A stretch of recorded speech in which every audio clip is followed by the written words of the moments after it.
In the dead of night, a bizarre, unsettling noise shatters the silence, jolting Bill wide awake. The sound echoes up from the pitch-black basement. Unable to fight his curiosity, he slowly creeps downstairs. The air down there is ice cold and dead silent. As he searches through the shadows, he stumbles upon a strange glass door. It's a two-way mirror setup, designed so you can see inside, but nothing can see out. Bill presses his face right up against the cold glass, squinting to see into the suffocating darkness on the other side. And right at that moment, a hideous, severed head comes flying out of the pitch black, smashing straight into the glass right in front of his face. Bill screams in pure terror and instantly snaps awake. His entire body is drenched in a cold sweat. He realizes it was just a nightmare, but why did it feel so incredibly real? And why has he been having these blood-curdling nightmares ever since moving into this strange house?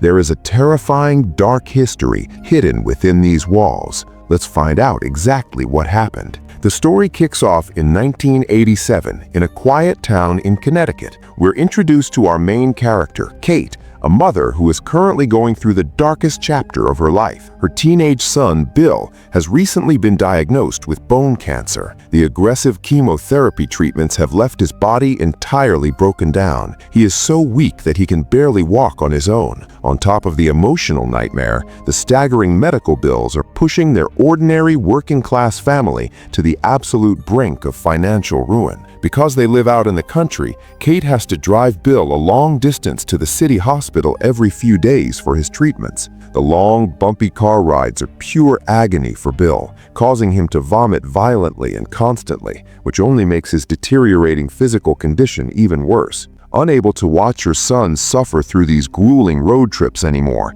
Kate makes a drastic decision to rent a place much closer to the hospital. She calls her husband to pitch the idea, and he completely supports her, even promising to mortgage their current home if that's what it takes to come up with the rent money. Desperate to save every penny she can, Kate meets up with a local realtor and asks to see the absolute cheapest rental property available in the area. But when she arrives at the house, she is practically speechless. It's a massive, beautiful, luxurious home. The surrounding neighborhood is gorgeous, and the inside is already fully furnished with everything a family could possibly need. But the most shocking part is when the realtor tells her the first month's rent is entirely free. Kate's maternal instincts immediately kick in, and she knows something isn't right. She looks the realtor in the eye and asks if there is something wrong with the property. The realtor, deciding to be completely upfront, explains that this house used to be a mortuary, a fully functioning funeral home where they stored and prepared dead bodies for burial. The previous owner died in a tragic fire,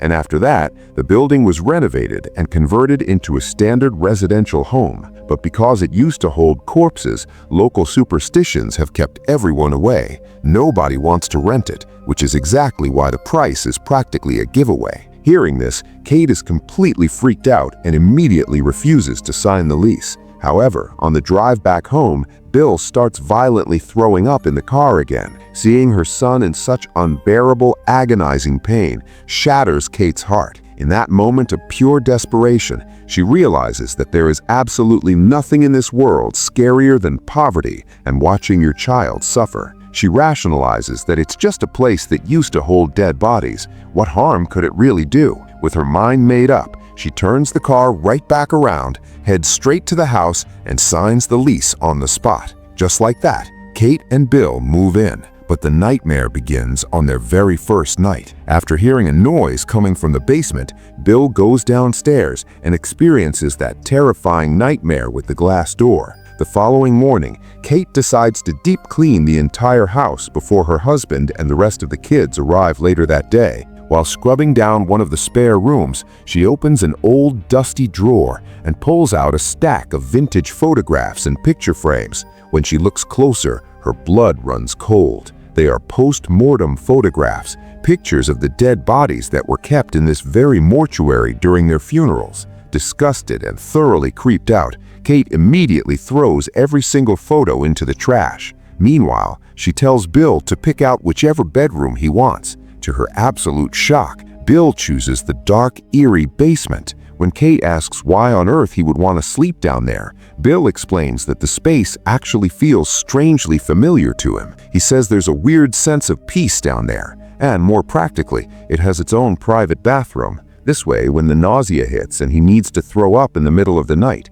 he won't wake up the rest of the family. Unable to argue with his logic, Kate gives in to her sick son's request. Just as the mother and son are walking toward that ominous glass door in the basement, a loud knock echoes from the front door upstairs. The husband and the rest of the kids have finally arrived. The whole family is thrilled with the massive new house. They eagerly run around picking out their bedrooms. Kate gives the biggest, nicest room to her eldest daughter, but as the teenage girl walks into her new room and admires herself in the massive vintage vanity mirror, she completely fails to notice the dark, human-shaped shadow standing right behind her reflection. After a long, exhausting day of cleaning and unpacking, the entire family falls into a deep sleep. But in the middle of the night, Bill wakes up. He notices a faint flickering light glowing from the other side of that strange glass door in the basement. He slowly creeps over to investigate. Looking through the glass, he sees a full-blown operating room. Standing under the harsh lights are an old man and a teenage boy, and they are hovering over a corpse. Suddenly, the teenage boy slowly turns his head and looks directly at Bill. The moment they make eye contact, something bizarre happens. Bill feels an intense pulling sensation, as if his very soul is being violently dragged out of his body and shoved right into the teenage boy's mind. From this new, terrifying perspective, Bill sees exactly what is happening, and it is enough to make anyone's blood run cold. The old man isn't performing an autopsy or doing any kind of standard medical work on the corpse. Instead, he is holding a razor-sharp scalpel, meticulously carving bizarre, demonic-looking symbols and spells directly into the dead man's flesh. And then, as if that wasn't horrifying enough, the old man picks up a pair of surgical scissors and casually snips off the corpse's eyelids. The sheer horror of the sight causes Bill to scream out in terror, snapping him completely awake.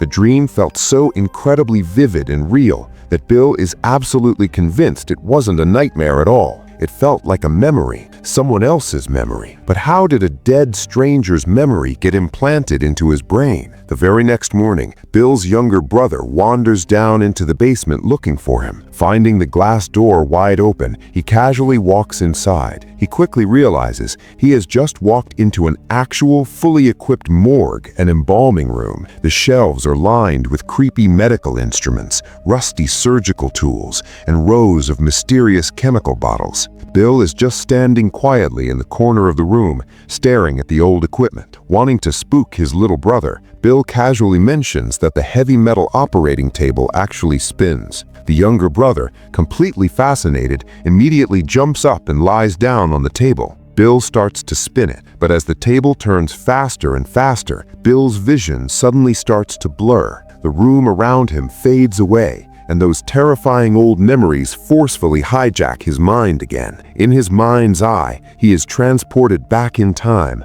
watching the old man and the teenage boy pulling real, heavy corpses out of wooden coffins. Once the bodies are removed, they fill the empty caskets with heavy sandbags of the exact same weight, preparing to bury fake caskets to cover up whatever sick, twisted rituals they are doing. The vision is so intense and overwhelming that Bill completely forgets his little brother is still spinning on the table. The younger boy gets dangerously dizzy and starts violently throwing up. Right at that chaotic moment, their dad walks into the basement and forces the table to a stop. Looking around at the creepy mortuary setup, the embalming table and the surgical tools, the dad instantly pieces together exactly why they got such a ridiculously good deal on the rent. He immediately pulls Kate outside and confronts her, asking if she knew what this place used to be. Kate remains surprisingly calm and admits that she knew everything, but she had to make the call because they simply didn't have the money for anything else.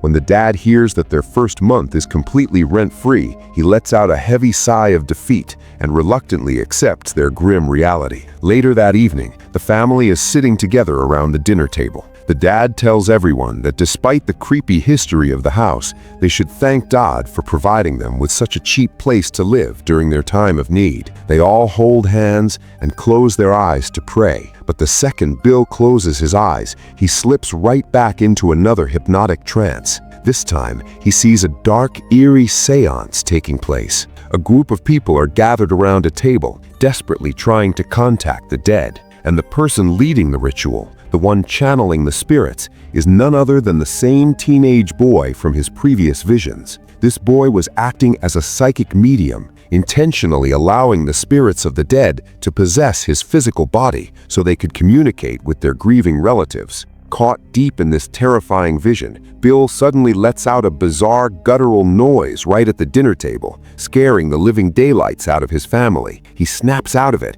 and frantically tries to explain what he just saw. But the confusing part is that no one else saw a thing. Kate tries to brush it off, assuming these intense hallucinations are just a harsh side effect of his aggressive cancer medication. But Bill knows better. Deep in his gut, he knows that he is not crazy, and worse, he can feel that someone or something is constantly watching him from the dark corners of the house. The following day, Bill is back at the hospital, hooked up to the IV for his chemo treatment. Drifting in and out of a medicated sleep, he suddenly sees a massive, terrifying crab slowly crawling up his hospital bed, making its way straight toward his hand. Panicking, he violently flinches away, but when he blinks, the crab is completely gone. There is absolutely nothing there. The man sitting in the hospital bed next to his notices the whole ordeal, gives him a warm smile, and gently says that it looks like he was having a pretty bad nightmare. The man has a very calm, welcoming energy about him, which makes Bill feel surprisingly safe.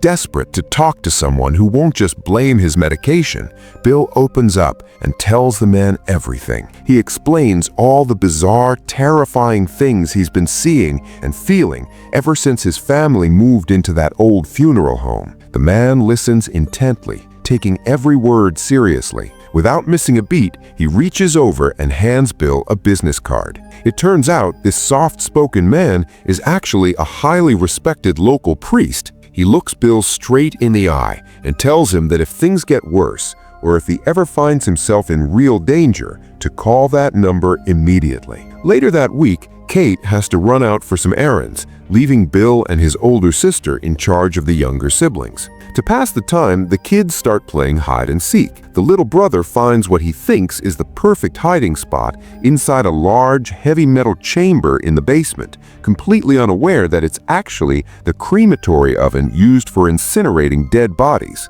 Upstairs, the little sister creeps up into the dusty attic to hide. As Bill starts looking for them, things go south fast. Down in the basement, the little brother suddenly feels an icy presence standing right behind him, inside the pitch-black oven. The hairs on the back of his neck stand up. Panicking, he pushes against the heavy metal door to get out, but it is completely jammed from the outside. He starts screaming in pure terror. At that exact same moment, up in the attic, the little sister steps on some rotting wooden floorboards. The wood instantly caves in, trapping her leg deep inside a jagged hole. Hearing their screams, Bill and his older sister rush to the rescue. After managing to pull both crying kids to safety, they look down into the dark hole in the attic floor, where the little sister's foot was trapped. Tucked away in the dusty insulation is a small antique wooden box and a stack of yellowed vintage photographs.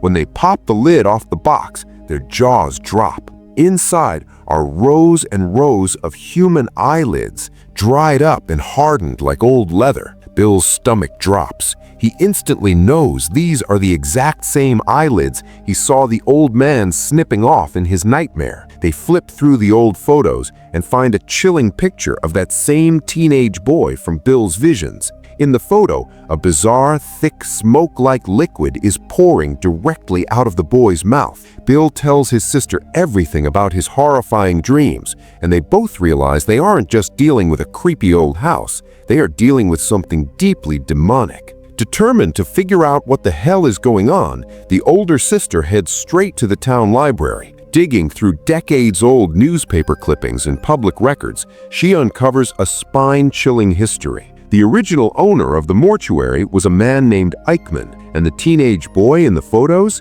his name was Jonah, and he was a remarkably powerful local psychic medium. When Eichmann discovered Jonah's supernatural abilities, he essentially adopted the boy and made him his assistant. Soon, the funeral home wasn't just prepping bodies for burial. Eichmann was hosting high-end seances, charging grieving families a fortune to let Jonah channel the spirits of their dead loved ones. Even Harvard professors came down to witness Jonah's incredible abilities. But the records show that one night, during a seance, something went horribly wrong. Eichmann and 4 of his wealthy guests died under highly mysterious circumstances. After that night, Jonah vanished without a trace, never to be seen again. But the craziest part of the town's history happened years later. When the city relocated the local cemetery to build a new highway, they dug up over 100 coffins from Eichmann's funeral home. When they opened them, there were no bodies inside. Every single casket was filled with heavy sandbags. Hearing this, Bill immediately knows who stole those bodies. Desperate for answers, he calls the priest from the hospital, who rushes over to the house. The second the priest lays eyes on the wooden box of dried eyelids, he physically recoils. He explains that this isn't just a standard haunting. This is dark magic. It's necromancy. Eichmann was carving demonic symbols on the dead to bind their souls, turning them into spiritual slaves. When Bill asked why they cut off the eyelids, the priest lets out a heavy breath. He explains that when people die and their eyes are closed, their souls are allowed to rest in peace. Cutting off the eyelids ensured that these poor souls could never sleep. They were forced to stay awake eternally, acting as supernatural guardians for the house. Eichmann used these enslaved spirits to amplify Jonah's psychic powers and to hide his own sick crimes. The priest decides they need to pray right then and there to release these tormented spirits. He, Bill, and the older sister sit down and hold hands. But the moment their skin touches, Bill is violently thrown back into another trance. He's transported back to the night of the fatal seance. He sees Jonah trying to channel the dead, but the boy is shaking violently. That thick, smoky liquid, called ectoplasm, starts pouring out of his mouth uncontrollably. Suddenly, the ectoplasm spontaneously combusts, bursting into roaring flames. Right at that intense moment, Kate walks through the front door. She sees her cancer-stricken son convulsing on the floor, while some strange man in a collar mutters prayers over him. Going full mama bear, she absolutely loses it. She refuses to listen to a word the priest says, calls him a complete fraud, and physically throws him out of the house. Before the door slams in his face, the priest gives her one final warning, telling her there is something incredibly dark and evil in this house. Kate doesn't buy a word of it, but her skepticism doesn't last long. Later that very night, the electricity in the house goes completely haywire. Every single light bulb starts flickering violently, turning on and off at a blinding pace, like something invisible is aggressively playing with the breaker box. The entire family huddles together in the living room, absolutely terrified. Finally realizing that this defies all logic and science, Kate swallows her pride and calls the priest back. The priest returns, this time carrying a heavy iron cross. He explains that iron disrupts and traps evil entities. Using the cross like a compass, he tracks the dark energy straight down into the basement, right up to the heavy iron doors of the crematory oven. He realizes the anchor keeping the evil in the house is hidden inside the ashes. He reaches his arm deep into the soot,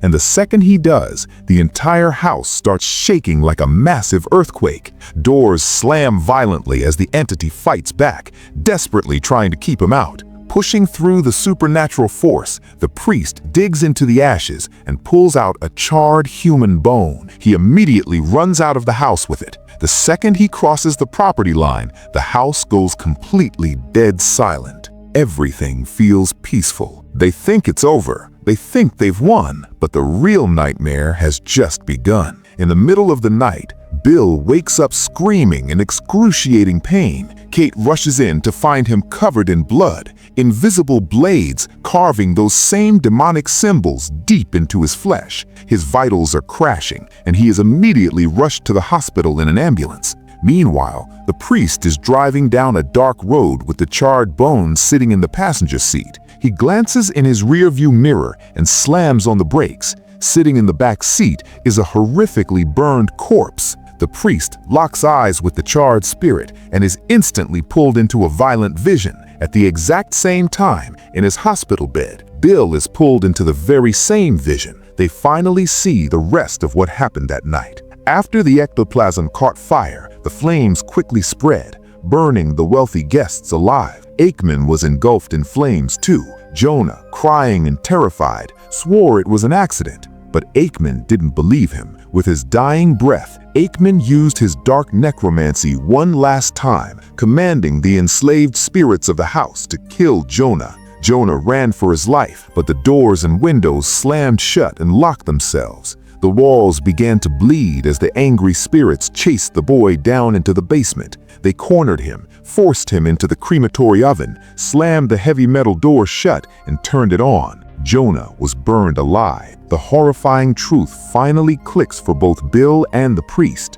Jonah wasn't the evil entity haunting the house. After he was murdered, his powerful spirit stayed behind to act as a shield, holding back Aikman's furious demonic ghosts. By removing Jonah's bone from the house, the priest made a fatal mistake. He broke Jonah's protective seal, and now Aikman's enraged spirits are completely unleashed. Back at the house, the older sister is trying to hold things together for the younger kids. She grabs an apple from the fridge, but when she bites into it, the inside is pure black rot. She looks closer and sees that every piece of fresh food in the fridge is instantly rotting and decaying, filling the kitchen with a horrible stench.